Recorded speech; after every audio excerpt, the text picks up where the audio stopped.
Fair Play, a novel by Pete Fisher. Chapter 7. Peer Pressure. Martin stood spellbound in a tiny room next to the school music room, listening to the double drummers and twin lead guitars. It was the Allman Brothers, live at the Fillmore East. The room was really just a storeroom for books, manuscripts, music stands and miscellaneous instruments. There was also a small portable record player. The music teacher didn't mind it being used at lunch times.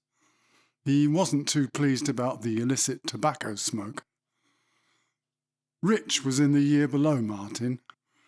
They got talking as they both knew Brian, the drummer. Rich played bass. He was full of ideas and was playing Martin the Allmans as an example. Martin was more into the idea of a simple three-piece: guitar, bass and drums. Rich didn't live far from school. Martin started dropping round there on his way home. They had their first tentative jams in Rich's bedroom. Rich started coming round to Martin's at weekends, and Brian would come along too. Rich and Martin both had tape recorders. The song ideas began to accumulate. The village on the edge of town had a community centre. There was a room that could be hired for band rehearsals. Rich negotiated a deal. The band could rehearse weekly and store the gear there. They had to play a couple of free gigs in return. The first rehearsals went well. Martin brought the blues rock element, Brian had a jazzy, progressive touch, and Rich played melodic bass lines that glued it all together. Martin wasn't a bad singer, but he had no experience of playing electric and singing at the same time. He'd just have to learn. Brian wouldn't play quietly. Martin was pushing his new amp to its limits. Rich was having to turn up his bass just to be heard. The vocals had to be painfully loud to rise above the band. This often caused the mic to squeal and feed back. That always sparked off angry exchanges among the three of them. It wasn't how Martin had imagined it. Rich would get red-faced, pissed off to the point of slamming his left hand onto his bass strings, the warning thunderclap. Things got better. Brian tried to play a bit quieter. All three became adept at improvising and bouncing off each other. Martin was enjoying being able to stretch as a solo guitarist. It only remained to find a name. They settled on Pablo. Now all they needed was some gigs. Martin had only recently passed his driving test. He sat nervously at the wheel of the community centre's big transit minibus and started the engine. On the back seats were Brian's drum cases and Rich's amp and speaker. Brian and his girlfriend, along with a few of the band's mates, sat in the middle seats. Rich sat up front to co-pilot. They had their first gig, supporting slot at the College of Further Education. Martin pulled out of the forecourt onto the main road and gingerly proceeded in the direction of town. The van seemed enormous after driving his mum's little Mini. It was really hard to judge how far away you were from the side of the road, more particularly from parked cars. Martin didn't scrape any cars, but he crashed the gears a couple of times. Cheers and applause from the back. He drove smoothly along the seafront to its western end and pulled up outside the college. Made it. Martin stood in front of the huge stack he'd borrowed for the evening. 2 big cabinets, each with 4 speakers, stacked vertically. On top of that, at head height, a 100-watt amp. Martin could only dream of owning it. Tiny, Martin's guitar guru, had kindly lent it for the night. He'd even driven it there and set it up. Martin plugged his guitar in, which immediately squealed in protest. Brian was not amused. "For fuck's sake, turn that thing down, Jesus!" "Sorry, just testing." Tiny helped Martin get a reasonable sound, but it was still hard not to unleash an ear-splitting noise accidentally. It was like trying to drive a Ferrari slowly. The DJ put on one more single and waved to Rich that it was showtime for Pablo. Martin stepped up and put on his guitar. He walked up to the mic nervously. Two, check, 1, 2. Martin hoped it sounded professional. He tuned up his guitar for the first song, and it immediately started squealing. That made the vocal mic squeal, and the front rows covered their ears. Brian swore from the drum stool, and there were a couple of jeers.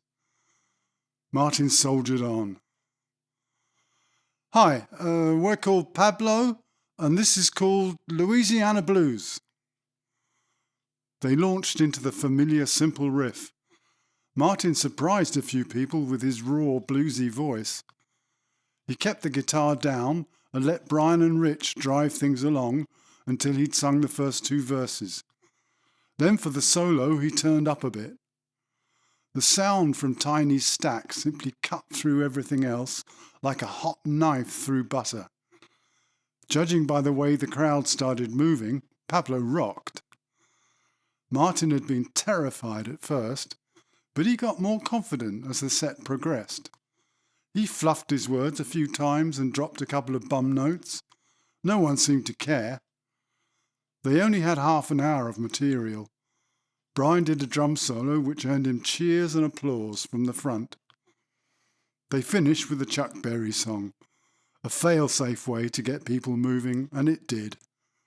Martin did an extended solo. Just as he got the hang of playing through the stack, it was all over. He made for the bar and a well-earned pint. As he sat on a bar stool rolling a cigarette, several people came up and congratulated him.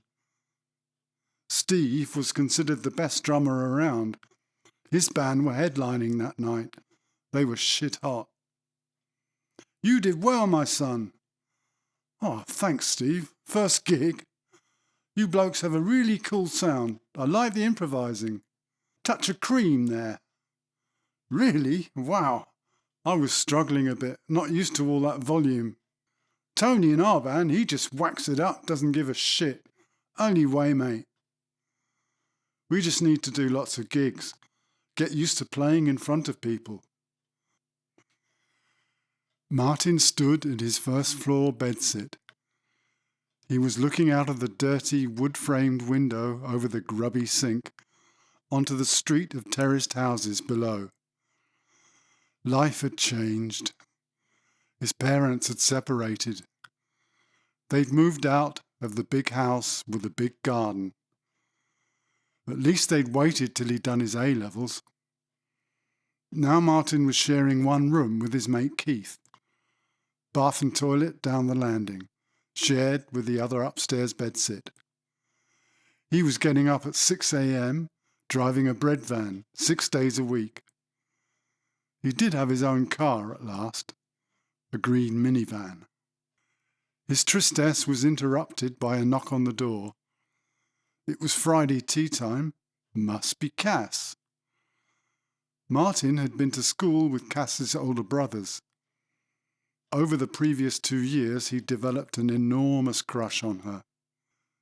She was a little shorter than him, with luxuriant shoulder-length auburn hair. She was very pretty, with a curvaceous figure. Cass was with Keith now, but she and Martin still had a special kind of relationship. They'd had many a long, intense conversation in the past. He'd taken her to a couple of concerts on the Pier, once to a big rock festival. Lately he'd been chauffeuring her wherever she wanted. She knew he fancied her, and he knew she liked him a lot. She told him gently that she didn't want to have one of those short-lived affairs, She wanted them to be friends for longer. How many times had Martin heard that? Cass had her own key to the flat. She always knocked on Fridays when Martin was usually back from work. He opened the door and let her in. She gave him that big smile, took off her heavy shoulder bag and put it down on Keith's bed. She sat down next to it opposite Martin. She pulled out her cigarettes and offered Martin one. "Hey, you, want one?" "Thanks, Cass." "Work all right?" "Yeah, same old thing. Up too early. Rattling round in a noisy diesel van. Grumpy, ungrateful customers who don't pay their bills. Get paid on Fridays, though. Pub tonight." "Yeah? Keith's always tired. Might stay in." Keith was a tree surgeon. He performed death-defying stunts with a chainsaw from dawn till dusk.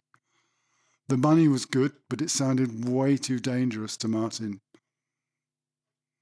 "How was the hospital?" "Too many patients, not enough doctors. We're just the dog's bodies. Might get better when I qualify." Cass was training to be a nurse. She was only 17. She was tough and seemed older. That was one of the things that made her special for Martin. She was also a really good cook. She made sure the boys had a decent meal at least once a week. "Fancy steak and kidney pie tonight?" "What, do I?" The sea lapped gently around the tangles of seaweed on the barnacle-encrusted cast-iron columns and trusses. They held up the pier's timber decking and the buildings on it. Above the sea, Martin was standing on the dance floor inside the spacious 1930s ballroom at the end of the pier. It had once been a venue for singers and dance bands, where couples had gyrated gracefully to gentle music. Since the early 60s, it had staged raucous pop concerts. Rich had been approached and asked if the band would like to do a support gig at the illustrious Pier ballroom. Rich immediately said yes. The local paper contacted him and set up an interview. A week before the gig, Brian, Rich and Martin had their photo in the paper. "Pablo, play the Pier." Top of the bill again were Mustang, who featured ace drummer and mentor Steve. Stiff competition indeed for Pablo. Rich had commandeered a trolley to wheel all their stuff through to the ballroom. Martin remembered all the times he'd walked past those old penny in the slot machines. The never-win grab cranes, pinball machines and the laughing policeman. It smelt of hot dogs, fried onions, cigarettes, stale beer and seaweed. He'd always been clutching a ticket for one of his favourite bands. This time he was the band. In this small, otherwise sleepy seaside town, this was big time.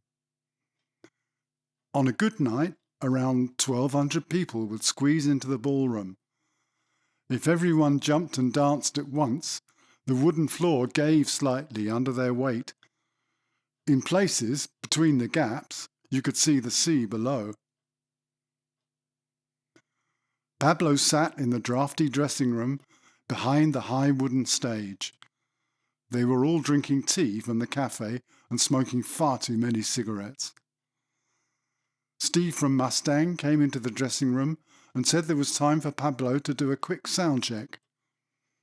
Rich and Martin hauled their amps onto the stage, set them up either side of the drum kit and plugged in. While they tried a few cautious chords, Brian went round the kit, quickly tuning each drum. Rich yelled to bring things to a halt and suggested they try a song. They launched into one of their own. The big PA and the cavern-like acoustics of the empty ballroom made everything sound too loud and echoey. Martin couldn't hear his vocals and strayed out of tune. Time was up. The doors were about to open. Rich went off to find friends. Brian and Martin retired to the bar. Pablo hit the stage punctually around 8 p.m. The ballroom was still filling up. There were several hundred people in the audience, including a couple of dozen close friends.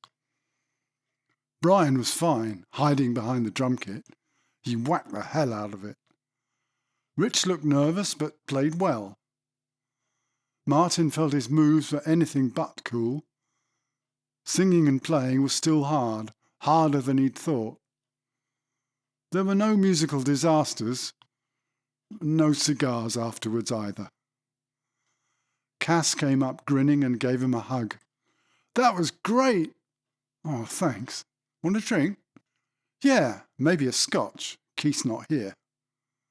So she was on her own. They went up to the bar. Martin had just played a gig at the best venue in town. He was having a drink with the best-looking girl in town. It felt like the best of times.